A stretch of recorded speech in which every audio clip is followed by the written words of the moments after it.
Maya Soetoro, how are you? I am doing well, David. I'm very pleased to see you after so many years and to know that you are doing well and that we have Brooklyn in common and children graduating. And yeah, it's just really fun to bear witness to who you are a little bit, at least, as a grown-up. Everybody remembers you, but certainly I remember you as just such a great person, very intelligent, just Thank you. a very, kind of a cultured beyond perhaps your peers because of your travels and your international exposure. And so I'd love to just kind of learn more about you. And, with these interviews, we go very far back. I want to go as far back in your family history as we can, back to, prehistoric times. But we're going to stop in 1988. Okay, And I realized that there were some interesting things that happened after 1988, but I sure. believe those have been pretty well documented, and I'd like to take a very deep dive into things that came before then. Sounds Um, good. so why don't we just start with, the two sides of your family, mother, father. Who are the Soetoros? Well, interestingly, there is no like long lineage of Soetoro because in Java, people often have only one name. So the only Soetoro was my father. So my father was Soetoro bin Martodiharjo, which is, Soetoro, son of Martodiharjo. And I am, I guess, then officially Maya, daughter of Soetoro. But that was his only official name. That being said, he was given a nickname like many Javanese are, and his nickname was Lolo, which, of course, given the fact that in Hawaii means crazy, was the source of much amusement and merriment. And, lots of folks made fun of him, but also I think, it was joyful. And he came to Hawaii through the East West Center. He was one of the very first cohorts, 1961, after East West Center opened. And he came to get his master's and study geography. And he met my mother at the East West Center. She was divorced from her first husband and I think found in him something that was, I don't know, I guess reassuring and soft. And, he was sort of an affable guy with a big belly and he played tennis and was jovial and, easygoing. And her first husband was a great intellectual, rather, um, uh, I don't know, people would say that he was very charismatic. I never met him, but he was also kind of demanding and uh, over overbearing at times and brilliant and so I think my father was this kind of sweet um easygoing guy that made my mother feel happy and functioned as a sort of contrast to her first husband. And I think that he was completely um, unaware of what was going to happen in Indonesia soon after they met. In 1965, there was a sort of coup and counter coup that um, really displaced, I guess, the first president, Sukarno, and ushered in the era called the New Order, sort of framed as a benevolent dictatorship. But in that transition, because the people who committed the coup were thought to be communists, there was a communist witch hunt that ensued, and many people say that upwards of 1 million people were killed. And so in the late 60s, he was called back to serve time in the military because he had been on government grant. And mom came with him. They had eloped on one of the neighbor islands. I'm not remembering whether it was Maui or Kauai, but it was A moment where my mom said, let me take this great leap. And she went and was a stranger in a strange land, this Kansas girl who was born and raised not only in Kansas, but also Texas, Oklahoma, California, and Seattle, had never been outside of the country. And she went from Hawaii to Indonesia, where she was immediately embedded in a family. My father was one of 10 children, and she did not speak the language. She came across all these unmarked graveyards, and my father hadn't told her why they were there, hadn't told her about the killings. And so it must have been strange and intimidating, but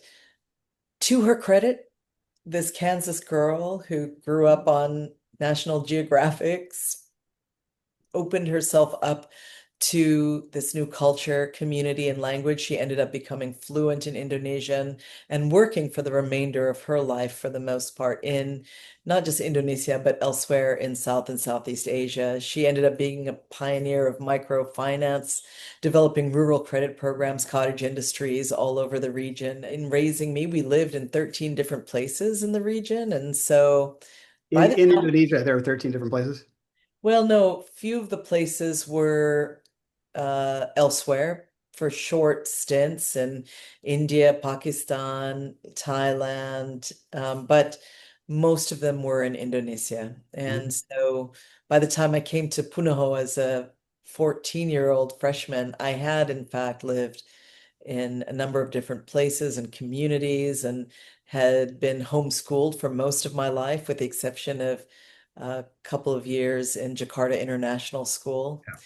Yeah. I remember you seem to know things that other people didn't know. I was raised in part with my grandmother. And she was an interesting character.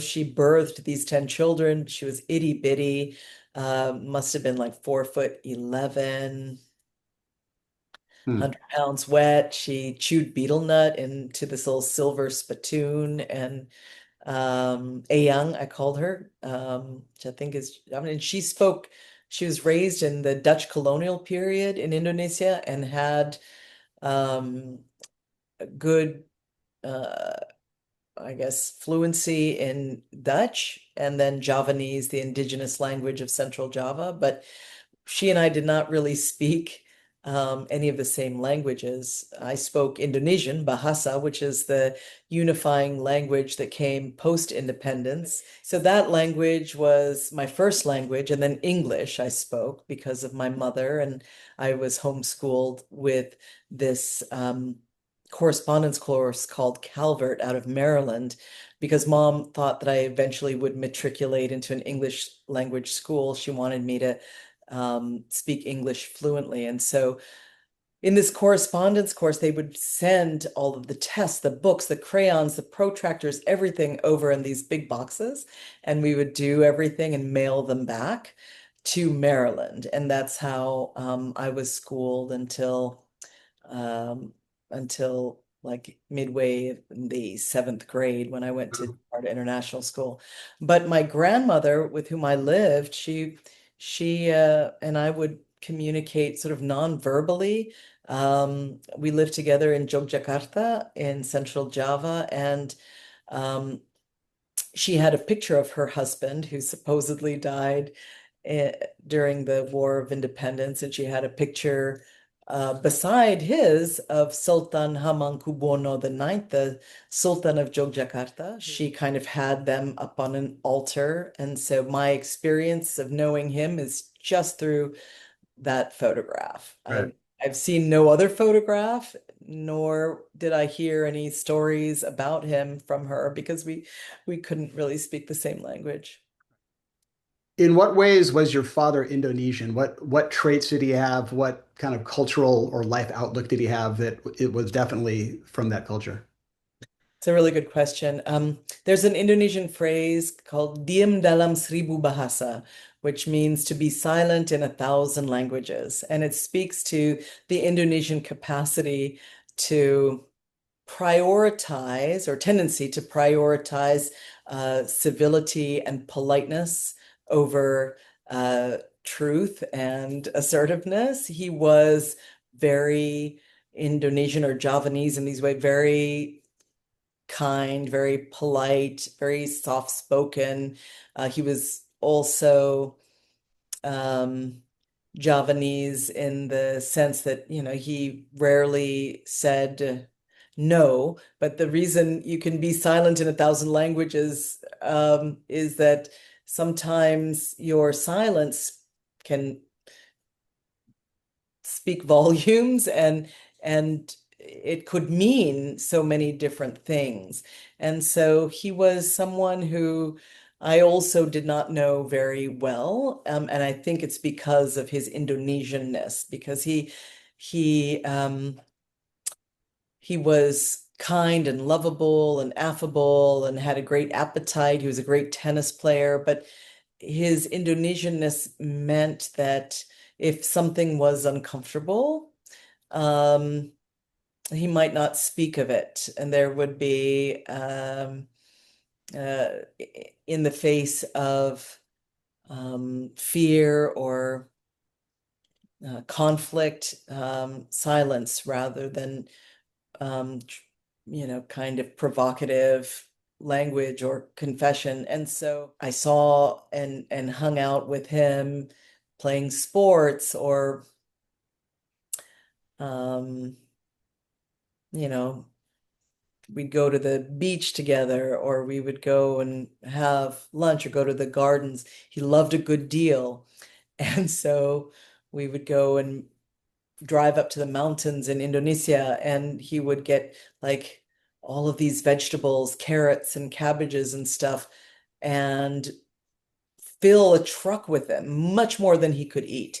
And he would bring them back and distribute them to neighbors. And that was also a very Indonesian quality. But because he didn't speak a lot about the things that were on his mind, I don't know if he believed in God. I don't know if, he was a Muslim in the same way that I think, many Americans are Christian in the sense you go to church every so often, you go for weddings or Christmas or Easter, but I didn't see him um, praying 5 times a day or anything like that. What did his family think about the fact that he married a American white non-Muslim woman? Yeah, I don't know. I don't know what they thought.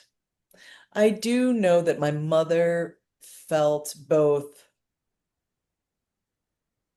welcomed, at least, very courteously. Um, but at the same time, she was lonely in the family, probably. She, in those first years, did some work with the American Embassy and taught English. And yeah, she made her way, but I think probably there were family members who disapproved. But as I said, neither were they super religious or conservative. So I imagine there were just as many family members who were embracing of his choice. Um, let's talk about your mother. Obviously, there's a whole book about her. In fact, I have a book that she wrote that I believe you signed when you met my sister-in-law, and I have it in my That's bookshelf. But like so, her dissertation about yeah, blacksmith. Yeah. yeah, I think I You have don't that. have to read it, David. I read some of it, but I really cherish the autograph that you put in it. But as you were growing up in all these places with your mother, at the time, what was your understanding of your mother? Because depending on where you were, she's probably not like the other mothers. In fact, almost anywhere you went, she was not like the other mothers. So No, what did you understand her as? she was a singular woman, as her biography is aptly titled. She was my person. Mom and dad divorced when I was 9, but they weren't really together after um, the age of 5, after I was the age of 5. And so my mother was my person, and she was my teacher because I was homeschooled. She was um, the person who, uh, you know, gave me my moral foundation, my life's perspective. And she was a talker, unlike my father. Like she talked a lot. And so she forced me to read like all the good books, like the Bible and the, you know, uh, Kabbalah and the Buddhist scriptures and the Upanishads and the, the Mahabharata and the Tao Te Ching and everything. She felt like every culture had beauty and resonance, and she didn't want me to start thinking in terms of us and them, in binary ways. So she was very special in that way. She, as I said, made family wherever she went. She never felt like the need to isolate herself. A lot of expatriates would like spend all their time in the American Right. club or, but she was in community and loved people in community and, you know, got boyfriends from the community after the divorce. And it was always committed to learning from every community where she worked or lived. Um, I think because I'm going to be completely honest, because she did have these failed marriages and she she got real chubby, you know, uh, and she cried easily because she was sensitive. There was a time when I think I did not have proper understanding or respect for what a badass she was, you know? Because, sometimes kids, they don't often, right? Right.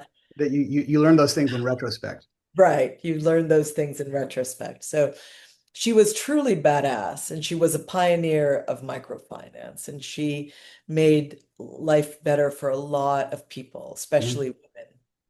But there were moments when I thought she was a little bit pathetic and I would roll my eyes, she would cry and her chin would tremble. And, there were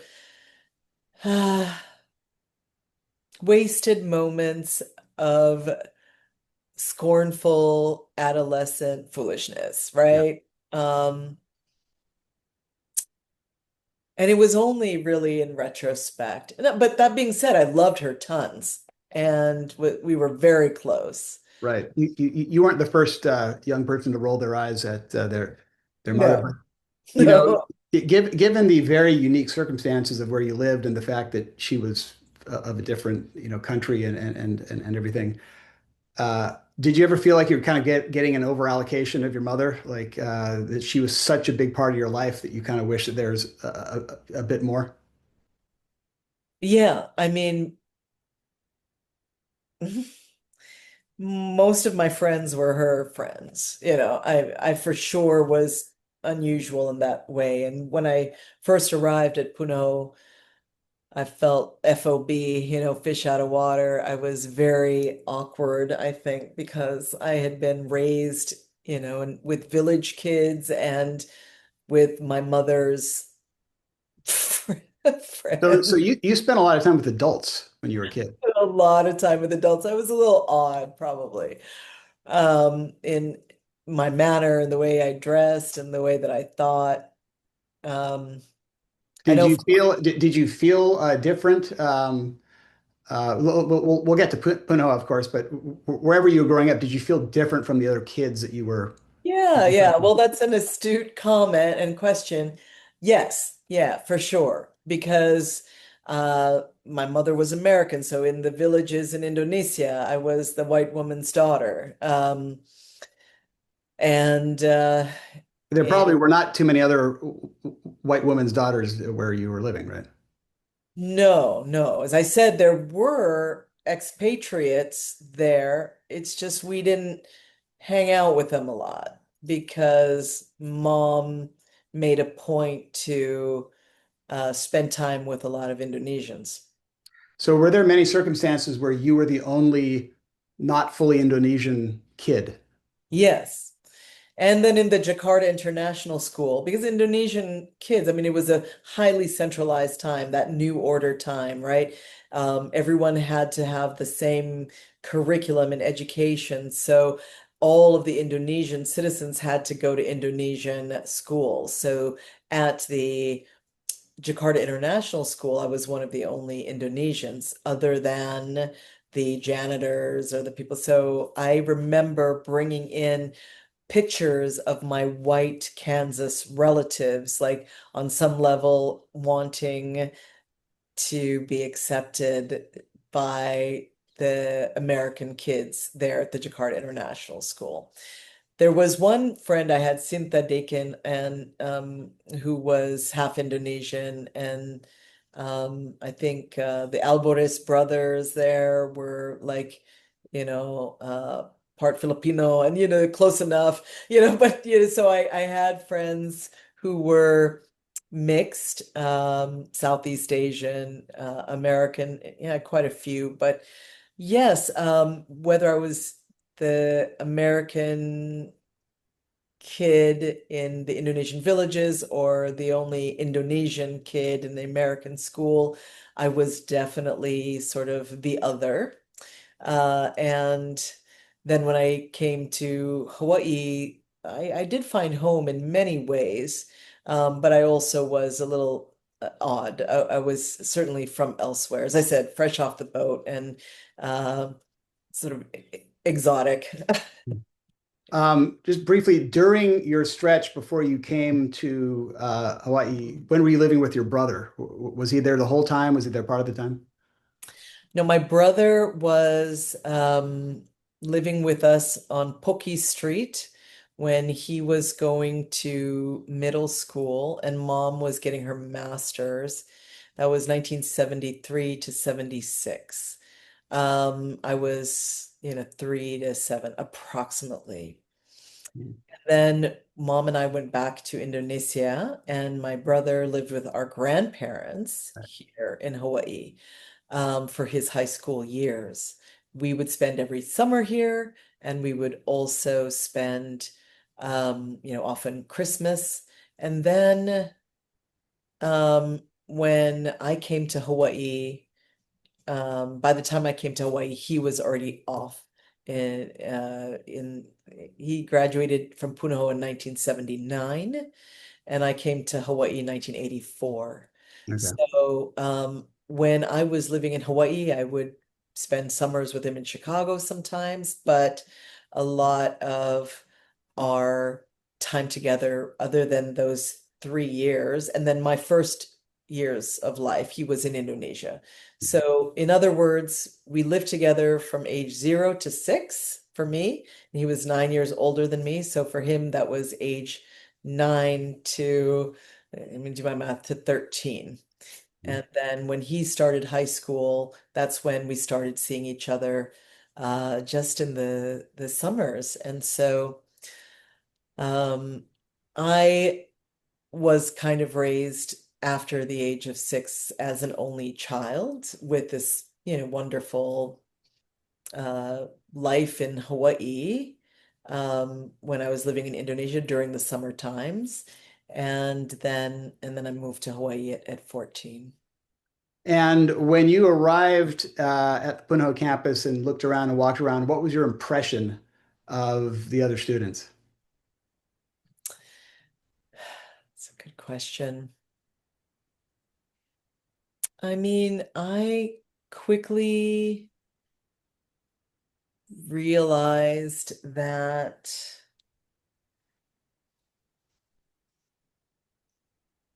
I was a little different, as I said. I lived across the street and I ended up dating someone who was 7 years older than me for much of my high school time, who lived across the street from me. So I lived on Spreckles Street, right across from Punahou. Mhm. And so I walked to school every day and would just kind of go straight to my classes. And then I would go sneak off campus and go home and go hang out with my boyfriend. I got many demerits. Um, Often getting caught by a teacher who was jogging around campus. I don't remember his Right. name. Was that Mr. Gross? Yes, I think I so. seem to remember the legend of people trying to sneak off campus and getting caught by the I, jogging administrator. Right. I think So that that's was you. You got caught? yeah, oh yeah, all the time. I had so many demerits one year that I failed citizenship and had to work off my demerits by like scrubbing the bathroom tiles and that sort of thing. So wait a minute. While you were getting demerits, were you also getting good grades? Not the kind of good grades that I would get later in life, no. And in fact I got some pretty dismal grades in my senior year, but that's another story. But I think I was like a B student for the most part.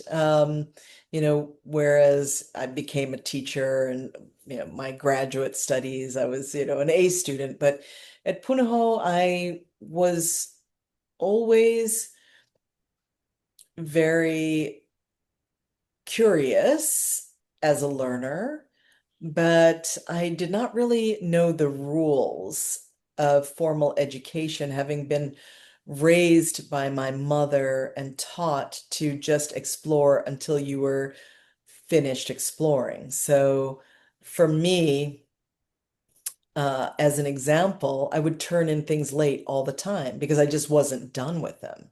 But, and in fact, I think Mrs. Nelson, my senior year, gave nearly failed me um, because everything was turned in late, and many of the papers were these tomes, like 40 pages or whatever. Uh, I was voracious as a learner. I was very curious, but I did not follow the rules Right. and could not seem to care about them. It didn't make sense to me. So, So you were not completely in sync with the protocols of school and, with turning things in at exactly the right time and maybe the exact word length. And you say that, you weren't, getting straight A's, but you didn't really care that much. So what was your frame of mind? so I could see that Punahou was a beautiful campus, to go back to your original question, or earlier question rather. And I could see that I was very fortunate to go there, but I'm going to be honest with you, I was kind of miserable. I did not feel at home for a while. In those early years, I struggled. My mother was in a 600 square foot apartment. She was in Indonesia and in India and in Pakistan and in these other places, often given as a consultant a nice home with a garden and all that. But here she was an academic who was not working and she had piles of books. She could not drive, which wasn't an issue in those countries because she would be given a driver. But she was, kind of trapped in the small space, riding the bus where she could, going to campus. And she had piles of books everywhere.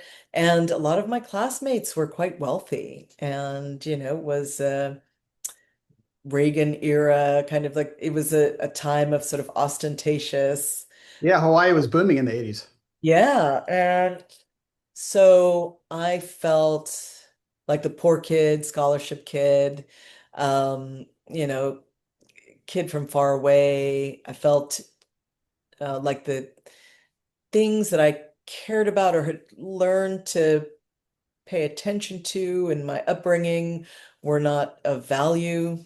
I found it kind of divorced at the time from host and root culture.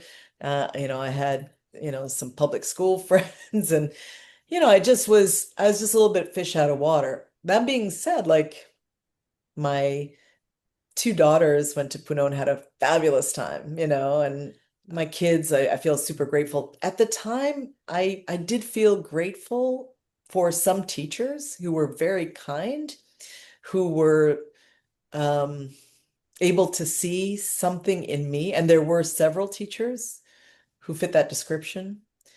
I knew that I was getting a good education, that I was being prepared well for college.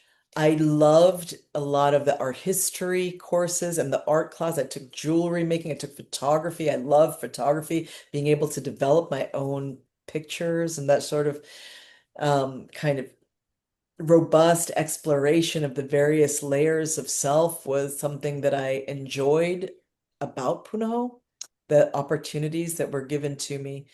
But I never really felt very comfortable. That being said, there were some wonderful friends I ended up making, and people like you who were just kind and thoughtful and no drama and, kind of cool. I sort of felt like life would probably begin after, Mm, that that I would find my people and, you know, mm. after high school. Um, your mother's formal topic was anthropology, right? Is Yes. that right? So, as the daughter of an anthropologist and someone who lived in all these different cultures before arriving at Punho, what was your analysis of the student body, the ways that different ethnicities would hang out with each other, the different cliques? You must have observed that and been able to understand it through a different filter than the rest of us.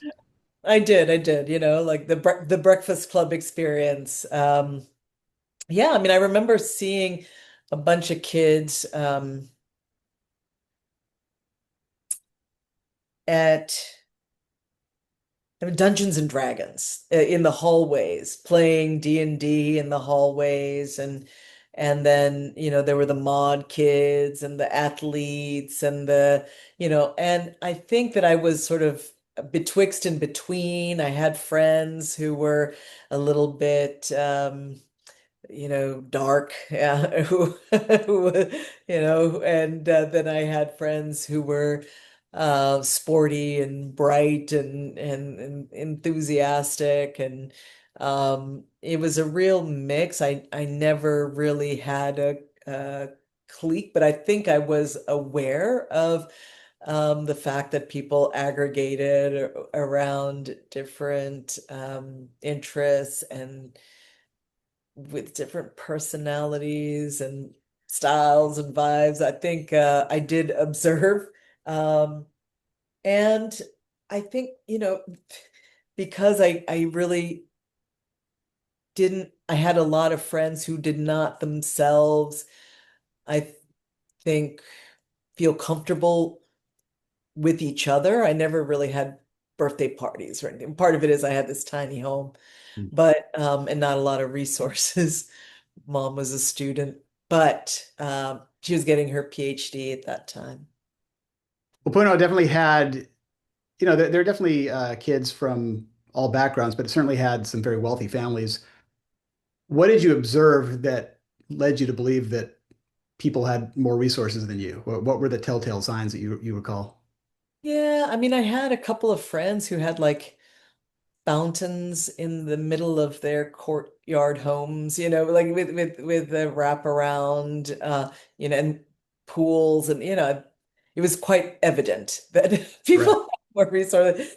I had friends who spent a lot of money on prom and dresses and yeah, kids who had cars but at the same time, there were a lot of down to earth kids too.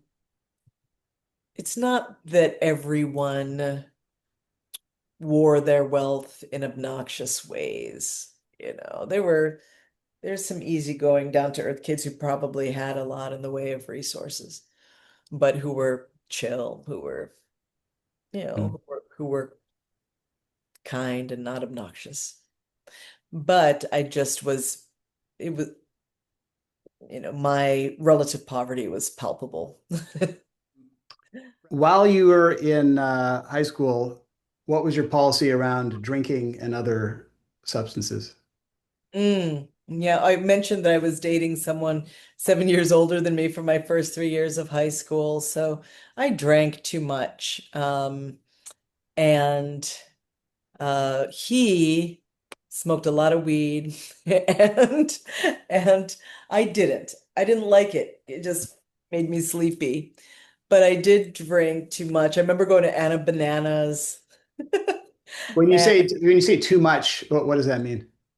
It means like I would sometimes and I couldn't hold my drink, so I would drink to the point of like passing out. I uh But this would be out at night, right? It wouldn't be like yes, at 10 in the no, morning in math class. Okay. not in math class. So it would be out on weekends and at friends' homes, and I would go out dancing. And it was during our high school years, if I'm recalling correctly, that the drinking age was moved from 18 to 21. Do you remember that? I do remember because I think some of my Yeah. friends went out and bought like $500 worth of beer to warehouse it for For the the change. coming shortage or something. Yeah. But Yeah. yeah, it was not hard to find booze as an underage person in Yeah. No, not at all. I don't drink at all now, but I did in New York City work as a bartender for a few years, and in my late teens and in my 20s, I probably, I loved scotch, whiskey, I would drink. But not in high school. I didn't have the money for that, it was whatever.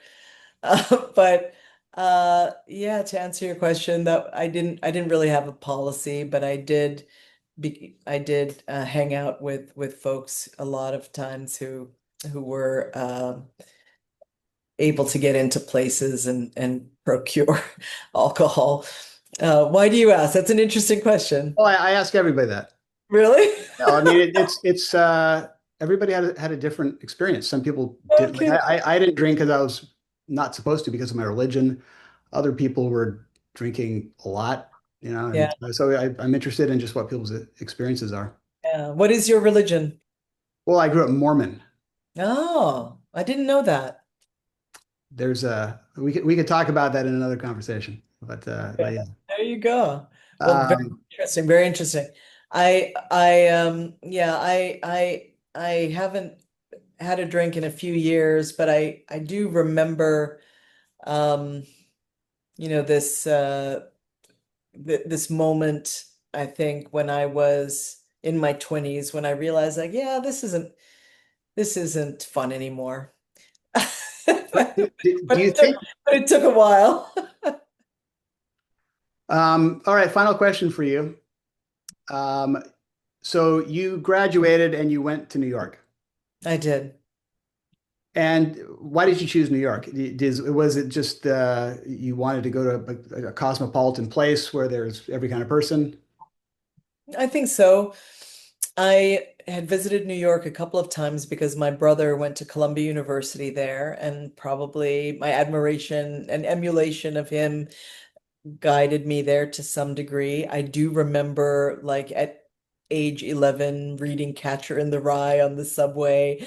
Um, I do remember romanticizing the city, just feeling the buzz, the hum, the energy of it, feeling like I could be anything I wanted to be. A lot of people thought I was Latina, and I had been studying Spanish at Punahou, and I everyone assumed I was Boricua, or Dominican, and I went out a lot at the to the salsa clubs at night in those first years there. I think I loved, for whatever reason, Latino culture, and loved salsa and merengue, the music, but also the literature. I really took to magic realism. Isabel Allende and Juan Rulfo, José Donoso, and Gabriel Garcia Marquez, and all those guys were really,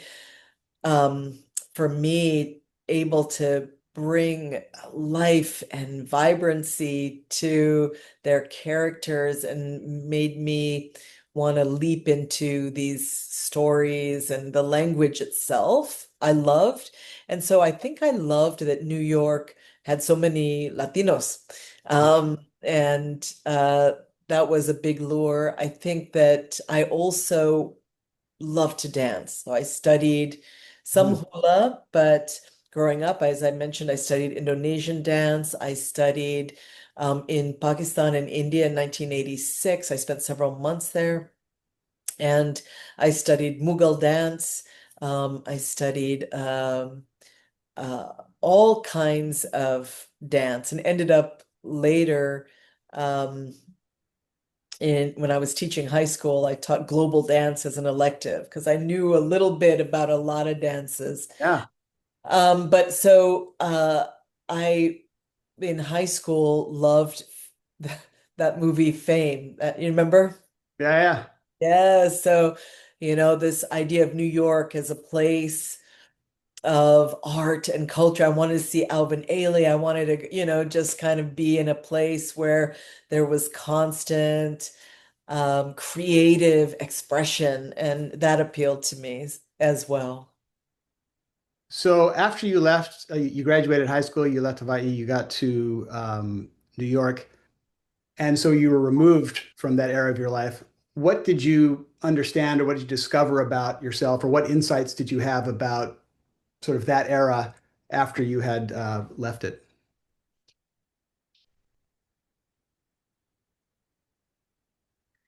So, my first job in New York was teaching after school English for the Double Discovery Center. And Punahou gave me, I'm not going to name names, but two very different examples of how to be a teacher. One of them was very focused on, getting the bibliography right, making sure that, all of the examples have proper evidence cited, and, just very academic. And that was helpful for me to do well in English classes. But then the other kind of teacher I had at Punahou was the one who made me fall in love with stories, and I ended up getting my degree in English literature and specializing in like the literature of exile and alienation, people who, were in liminal spaces, living on the borderlands. Hmm. And when I looked back at Punahou, I had this experience and looked back at Hawaii of being both alienated and embraced, of being taught with disregard for my humanity and a focus on just the content and the rules, and being taught in ways that grew my humanity, and with teachers who clearly cared about me and took extra time for me and made me love all kinds of literature, including Shakespeare. And, and so all of that is to say, when I reflect on my time in Hawaii in high school at Punahou, I am filled with all sorts of lessons for how to be more humane and curious, but also how not to be, like from people who I think were separate, who were elitist, who were, kind of, but then there were all sorts of people who were just wonderful.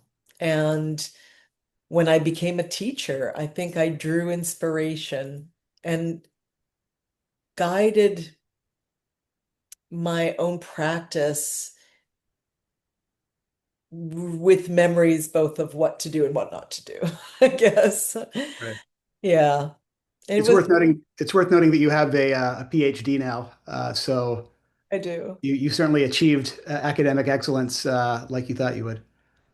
Well, Maya, what have I neglected to ask you? What important incident or anecdote or experience have we neglected to mention? I don't know. Pre 88. Pre 88, like I'm not sure. I mean, we've certainly covered a lot. There's a lot of good material in there, but maybe I skipped over something huge. Well, not that I can really recall.